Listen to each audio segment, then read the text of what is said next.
ചരിത്രപ്രസിദ്ധമായ ഗോവയിലെ ബോം ജീസസ് ബസലിക്കയെ കുറിച്ചുള്ള വിവരങ്ങളാണ് ഇനി നമ്മൾ കാണാൻ പോകുന്നത്.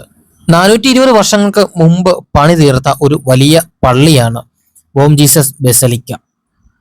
ഇന്ന് നൂറുകണക്കിന് ആളുകൾ വന്ന് പോയിക്കൊണ്ടിരിക്കുന്ന ഈ പള്ളിയിൽ ഒരു വളരെ വലിയൊരു പ്രത്യേകത കൂടിയുണ്ട്. സെന്റ് ഫ്രാൻസിസ് സേവിയറിന്റെ ശരീരം സൂക്ഷിച്ചിരിക്കുന്നത് ഇവിടെയാണ്. 473 വർഷങ്ങൾക്ക് മുമ്പ് മരിച്ചുപോയ സെന്റ് ഫ്രാൻസിസ് സേവിയറിന്റെ ആ ശരീരം ഇന്നും അതുപോലെ തന്നെ ഈ പള്ളിയിലാണ് സൂക്ഷിച്ചു വച്ചിരിക്കുന്നത്. ഇവിടെ വരുന്ന സന്ദർശകർക്ക് അത് കാണുവാനായിട്ടുള്ള ഒരു അവസരവും ഇവിടെ ഒരുക്കിയിട്ടുണ്ട്. ഇത്രയും വലിയൊരു പള്ളി, കത്തോലിക്ക സഭയുടെ കീഴിലുള്ള ഈ ഒരു പള്ളി നമ്മൾ വന്ന് കാണേണ്ടത് ഒരു വലിയൊരു അത്ഭുതം തന്നെയാണ്. 420 കൊല്ലം പഴക്കമുള്ള ഈ പള്ളി ഇവിടെ ഇങ്ങനെ നിലനിൽക്കുക എന്നൊക്കെ പറഞ്ഞാൽ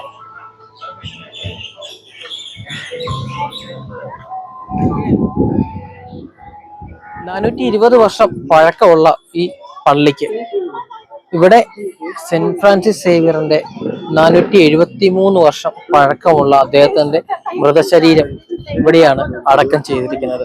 അത് ഇവര് അത്രയും വിശുദ്ധമായി പവിത്രമായൊക്കെ സൂക്ഷിച്ചിരിക്കുകയാണ്. യാതൊരു കേടുപാടുകളും ഒന്നും കൂടാതെ തന്നെ ഈ പള്ളിക്കകത്തോട്ട് കയറി കഴിഞ്ഞാൽ ഇവിടെ നമ്മൾ കാര്യങ്ങൾ വിശദീകരിച്ച് തരുവാനൊക്കെ ഒരുപാട് ഗൈഡുമാരും കാര്യങ്ങളൊക്കെ ഉണ്ട്. അപ്പോൾ അവർക്കൊരു ചെറിയ പേയ്മെന്റ് 300 രൂപയേ ഉള്ളൂ. ആ ഗൈഡിന് നമുക്ക് കാര്യങ്ങൾ പറഞ്ഞു തരാൻ വേണ്ടിയിട്ടുള്ള അവരുടെ ഒരു ചെറിയൊരു ഫീസ്. ഈ പള്ളി എല്ലാവരും വന്ന് കാണേണ്ടത് തന്നെയാണ്. കാരണം ഇത്രയും വർഷം പഴക്കമുള്ള 420 വർഷം പഴക്കമുള്ള ഒരു പള്ളി എന്നൊക്കെ പറയുമ്പോഴത്തേന് നമുക്ക് അതിനെക്കുറിച്ച് ചിന്തിക്കാൻ പോലും പറ്റത്തില്ല. അത്രയും പഴക്കമുള്ള ഒരു പള്ളിയാണ്. അതുപോലെ തന്നെ അത്രയേറെ ചരിത്ര പ്രസിദ്ധമായ പള്ളി കൂടിയാണ്. 473 വർഷം മുമ്പ് മരിച്ചുപോയ സെന്റ് ഫ്രാൻസിസ് സേവിയറിന്റെ മൃതശരീരം ഇവിടെയാണ് അടക്കം ചെയ്തിരിക്കുന്നത്. ഈ പള്ളിയുടെ പുറത്തെ ഒരു ഭാഗങ്ങളൊക്കെയാണ് ഇത് ഫുള്ളും മറ്റേ നമ്മുടെ ഈ ചെങ്കല്ലിൽ തീർത്തിരിക്കുന്നത്. അതായത് വെട്ടുകല്ല് പണിതേക്കുന്ന ഒരു പള്ളിയാണ്. ഇതിന്റെ സ്ട്രക്ചറൊക്കെ കണ്ടു കഴിഞ്ഞാൽ തന്നെ ഭയങ്കര രസമാണ് കാണാനായിട്ട്. ഇത്രയും വർഷം മുമ്പ് ഇതുപോലെ ഒരു സ്ട്രക്ചറിൽ ഒരു പള്ളി പണിത് വരിക എന്നൊക്കെ പറഞ്ഞാൽ ഇതൊക്കെ കല്ലിൽ കൊത്തിയെടുത്ത ഇത്രയും വലിപ്പമുള്ള വലിയ പള്ളി ഇതുണ്ടാവും. മുകളിലേക്കൊക്കെ ആ മുകളിലെ ആ ഒരു കവാടങ്ങളും ജനാലകളും ഒക്കെ ഒരു രക്ഷയില്ല. അതൊക്കെ ഇത്രയും വർഷം മുമ്പ് ഇത്രയും വലിയൊരു പള്ളി, അത് ഇത്രയും ചിത്രപ്പണികളോടുകൂടി പണിത ഒരു പള്ളി എന്നൊക്കെ പറയുമ്പോൾ നമ്മളൊന്ന് വന്ന് കാണേണ്ടത്. നമ്മുടെ രാജ്യത്ത് ഇത്തരത്തിലുള്ള ഒരു വലിയൊരു പള്ളി ഉണ്ട് എന്ന് പറയുന്നത് തന്നെ നമ്മുടെ ഒരു വലിയൊരു അഭിമാനമൊക്കെ തന്നെയാണ്. ഇതുണ്ട് ആ മുകളിലേക്കൊക്കെ നോക്കി, അത് നിങ്ങൾ അതുകൊണ്ട് അവിടെ കുറച്ച് ഭാഗങ്ങളൊക്കെ പോയിട്ടുണ്ട്. എങ്കിലും ഇത്രയും കൊല്ലം പഴക്കമുണ്ട് ഇത്രയും വർഷം പഴക്കമുള്ള ഈ ഒരു പള്ളി വരാൻ പറ്റുന്നവരൊക്കെയും വരിക. ഗോവയിൽ വന്നിട്ട് അവിടുന്ന് ഓൾഡ് ഗോവയിലേക്ക് വരണം. ഇവിടെ വന്നു കഴിയുമ്പോഴത്തേനാണ് ഈ പള്ളിയൊക്കെ ഉള്ളത്. 420 വർഷം മുമ്പ് പണിത പള്ളിയാണിത്. ആ കാലത്തെ ഇത്രയും കഷ്ടപ്പാടൊക്കെ സഹിച്ച് ഇത്രയും വലിയൊരു പള്ളി പണിയെന്നൊക്കെ പറഞ്ഞാൽ അത് ഭയങ്കര നമ്മൾ വന്ന് കാണേണ്ടി തന്നെയാണ് കേട്ടോ. ഇതൊക്കെ നമ്മുടെ രാജ്യത്തിന്റെ ഒക്കെ ഒരു ചരിത്രം കൂടിയാണ്. നമ്മുടെ രാജ്യത്തിന്റെ ഒക്കെ ഏറ്റവും അഭിമാനപരമായിട്ടുള്ളൊരു സംഭവമാണ് ഈ പള്ളിയും ഒക്കെ. പിന്നെ അതിന്റെ ഗാർഡനും കാര്യങ്ങളും ഇത്രയും ഭാഗമൊക്കെ അതുപോലെ അത്രയും നന്നായിട്ട് സൂക്ഷിച്ചിട്ടൊക്കെ ഉണ്ട്. അവര് ഗാർഡനിങ് ഒക്കെ നന്നായിട്ട് ചെയ്ത് ആ ഒരു കുരിശുതൊട്ടിയും ഒക്കെ കണ്ടോ, ഫുള്ള് കല്ല്. അത് ആ വെട്ടുകല്ലിൽ തീർത്തേക്കുക. ആ വെട്ടുകല്ലിൽ തന്നെയുണ്ട് അതിന്റെ ആ ഒരു ഷേപ്പൊക്കെ. ആ ചിത്രപ്പണികളും കാര്യങ്ങളും ഒക്കെ ആ വെട്ടുകല്ലിലാണ് അവര് ചെയ്തിരിക്കുന്നത്. ഇത്രയും വർഷം മുമ്പ് ഇങ്ങനെ ഒരു നിർമ്മിതിയൊക്കെ ഉണ്ടായി എന്നൊക്കെ പറയുമ്പോഴത്തേന് ചിന്തിക്കാൻ പോലും കഴിയത്തില്ല. അന്നത്തെ കാലത്തെ ആ കലാകാരന്മാരുടെ ആ ഒരു കഴിവും കാര്യങ്ങളും ഒക്കെ അതിന് ചുറ്റുമുള്ള അത് ഫുള്ളും ആ ഒരു ഷേപ്പൊക്കെ ഉണ്ടല്ലേ, ഫുള്ള് വെട്ടുകല്ല. ഇതുണ്ട് ഈ പള്ളി. എന്നാ രസമാണ് ഈ പള്ളി കാണാൻ. ഭയങ്കര രസമാണ് ഇത്. ഇത്രയും ഭാഗമൊക്കെ ഉണ്ടല്ലേ, ഫുള്ള് ഇത്രയുണ്ട്. 1 2 3 വലിയൊരു കെട്ടിടമാണ്, വലിയൊരു പള്ളി അത്. ഇവിടുത്തെ ബസലിക്കയാണിത്. ഇതിന്റെ നേരെ ഓപ്പോസിറ്റ് ഇതിന്റെ മറ്റു പള്ളിയുണ്ട്, പുതിയ പള്ളിയുണ്ട്. ഇവിടെ ഇപ്പം ആരാധനയും കാര്യങ്ങളും ഉണ്ടോ ഇല്ലെന്ന് എനിക്കറിയത്തില്ല.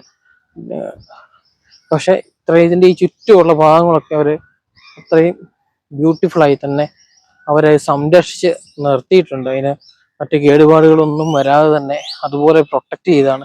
അതുകൊണ്ട് ഇതിന്റെ ഈ പള്ളിയുടെ ചുറ്റും നിലത്ത് ഇതുപോലെ ലൈറ്റുകൾ വെച്ചിട്ടുണ്ട് ചുറ്റും.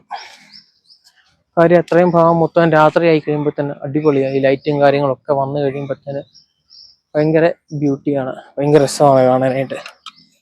ചുറ്റിനും ലൈറ്റ് വെച്ചിട്ടുണ്ട്. ഫുള്ളും വെട്ടുകല്ലെ തീർത്തേക്കുന്ന പള്ളിയാണ്.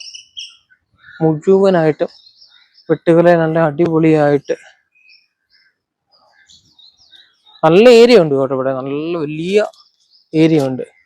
അപ്പം ഇത്രയും ഭാഗം ഇവിടെ മൊത്തം നിങ്ങളെ എല്ലാരെയും കാണിക്കാൻ വേണ്ടിയിട്ടാണ്. കട്ട്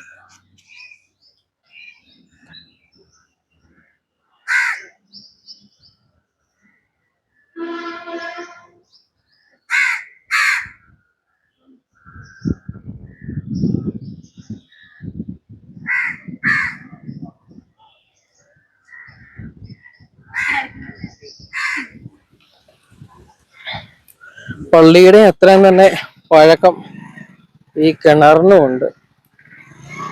ഇതും ഫുള്ള് വെട്ടുകല്ലിൽ തീർത്തിരിക്കുന്ന.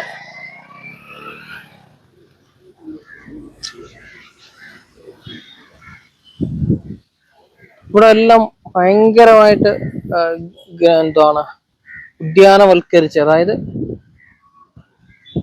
ഗാർഡനിങ് ചെയ്ത് അടിപൊളിയാക്കിയിട്ടിരിക്കുകയാണ്. ഇവിടുത്തെ ഗവൺമെന്റും ഒക്കെ എത്രയേറെ ഇതൊക്കെ അടിപൊളിയായി നിലനിർത്തുന്നതിന് വേണ്ടി അവരതിനു വേണ്ടി എല്ലാ കാര്യങ്ങളും ചെയ്തിരിക്കുകയാണ്.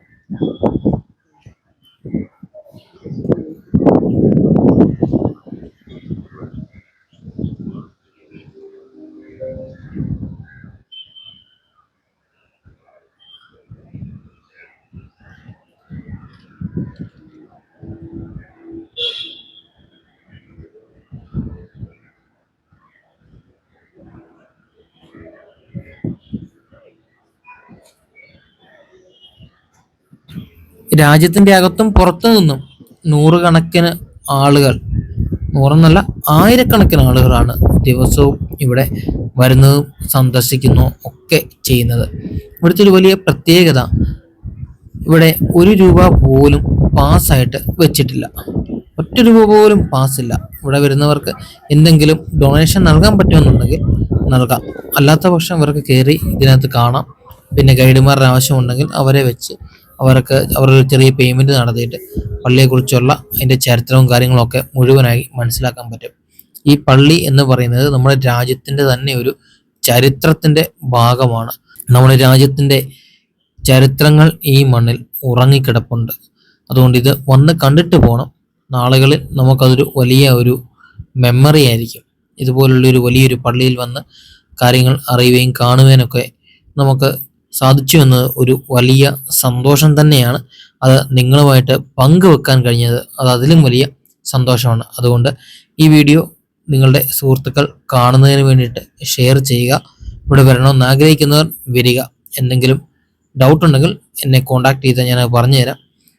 മാക്സിമം ഈ വീഡിയോ ഷെയർ ചെയ്യുക, കൂടുതൽ ആളുകളിലേക്ക് വീഡിയോ എത്തിക്കുക.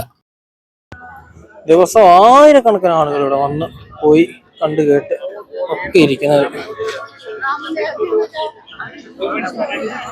ഈ പള്ളിയുടെ അകത്ത് ഇപ്പോൾ ഷൂട്ടിങ്ങും കാര്യങ്ങളും ഒന്നും സമ്മതിക്കത്തില്ല. അകത്ത് നമുക്ക് കയറി കാണാം. അവിടുത്തെ കാര്യങ്ങളൊക്കെ അവിടെയുള്ള ഗൈഡുമാരോട് ചോദിച്ച് മനസ്സിലാക്കുകയും ചെയ്യാം. പക്ഷെങ്കിൽ അതിനകത്ത് കയറി ഫോട്ടോ എടുക്കുകയോ ഷൂട്ട് ചെയ്യാനോ ഒന്നും അനുവാദം നമുക്ക് തന്നിട്ടില്ല. അതുകൊണ്ടാണ് അകത്തെ വീഡിയോകളും കാര്യങ്ങളും ഒന്നും നമുക്ക് ലഭിക്കാതിരുന്നത്.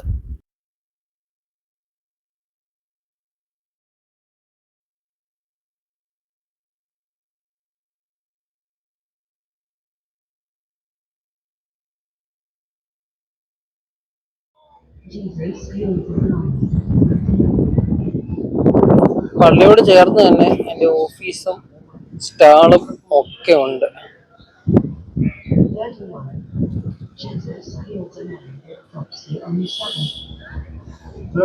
കുടിവെള്ളവും ഇവിടെ തന്നെ ഒരുക്കിയിട്ടുണ്ട്.